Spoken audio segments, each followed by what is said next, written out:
ଗୋପାଳନ ହେଉଛି ଗାଈ, ଛେଳି, ମେଣ୍ଢା ଏବଂ ମଇଁଷି ଭଳି ପଶୁପାଳନ ଏବଂ ପନିର, ଦହି ଏବଂ ବଟର ଭଳି ଦୁଗ୍ଧ ଉତ୍ପାଦନ ପାଇଁ କ୍ଷୀର ଉତ୍ପାଦନ କରିବାର ଏକ କୃଷି ଅଭ୍ୟାସ। ଏଥିରେ ପଶୁମାନଙ୍କର ସ୍ୱାସ୍ଥ୍ୟ, ପୁଷ୍ଟି ଏବଂ ପ୍ରଜନନ ପରିଚାଳନା କରାଯାଇଥାଏ।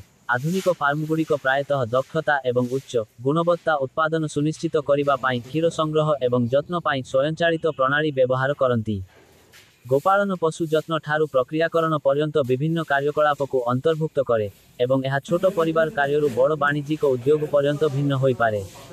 ଗୋପାଳନର ପ୍ରମୁଖ ଦିଗ। ପଶୁ ପରିଚାଳନା। ଚାଷୀମାନେ ପଶୁମାନଙ୍କର ସ୍ୱାସ୍ଥ୍ୟ, କଲ୍ୟାଣ ଏବଂ କ୍ଷୀର ଉତ୍ପାଦନ ପାଇଁ ଦାୟୀ। ଏଥିରେ ନିୟମିତ ସ୍ୱାସ୍ଥ୍ୟ ଯାଞ୍ଚ, ଟୀକାକରଣ ଏବଂ ଏକ ଉପଯୁକ୍ତ ଜୀବନ ପରିବେଶ ସୁନିଶ୍ଚିତ କରିବା ଅନ୍ତର୍ଭୁକ୍ତ। ପୁଷ୍ଟି, କ୍ଷୀର ଉତ୍ପାଦନ ଏବଂ ସାମଗ୍ରିକ ସ୍ୱାସ୍ଥ୍ୟ ପାଇଁ ଏକ ସନ୍ତୁଳିତ ଖାଦ୍ୟ ଅତ୍ୟନ୍ତ ଗୁରୁତ୍ୱପୂର୍ଣ୍ଣ। ଏଥିରେ ପ୍ରାୟତଃ ଘାସ ଏବଂ ସାଇଲେଜ୍ ଭଳି ଚାରା ମିଶ୍ରଣ, ଘାସ ସହିତ, କେତେକ ସମୟରେ ଏକ ମୋଟ ମିଶ୍ରିତ ରାଶନରେ ମିଶ୍ରିତ ହୋଇଥାଏ। ପ୍ରଜନନ। କ୍ଷୀର ଉତ୍ପାଦନ ଜାରି ରଖିବା ପାଇଁ ଦୁଗ୍ଧ ଗାଈମାନଙ୍କୁ ଜନ୍ମ ଦେବାକୁ ପଡ଼ିବ, ସାଧାରଣତଃ ସେମାନଙ୍କୁ ବାର୍ଷିକ କୃତ୍ରିମ ଭାବରେ ପ୍ରଜନନ କରିବାକୁ ପଡ଼ିବ। ପ୍ରଜନନ କାର୍ଯ୍ୟକ୍ରମଗୁଡ଼ିକ କ୍ଷୀର ଉତ୍ପାଦନ ଏବଂ ରୋଗ ପ୍ରତିରୋଧକତା ଭଳି ଇଚ୍ଛାଯୋଗ୍ୟ ଗୁଣଗୁଡ଼ିକୁ ବୃଦ୍ଧି କରିବା ଉପରେ ଧ୍ୟାନ ଦିଏ। କ୍ଷୀର ଦେବା। ଏହା ହାତରେ କିମ୍ବା ଆଧୁନିକ ଯାନ୍ତ୍ରିକ କ୍ଷୀର ଦେବା ପ୍ରଣାଳୀ ସହିତ କରାଯାଇପାରିବ।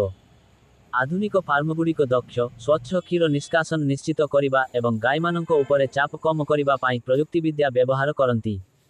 ଏହାର ଗୁଣବତ୍ତା ବଜାୟ ରଖିବା ପାଇଁ କ୍ଷୀର ସଂଗ୍ରହ ପରେ ଶୀଘ୍ର ଥଣ୍ଡା କରାଯିବା ଆବଶ୍ୟକ।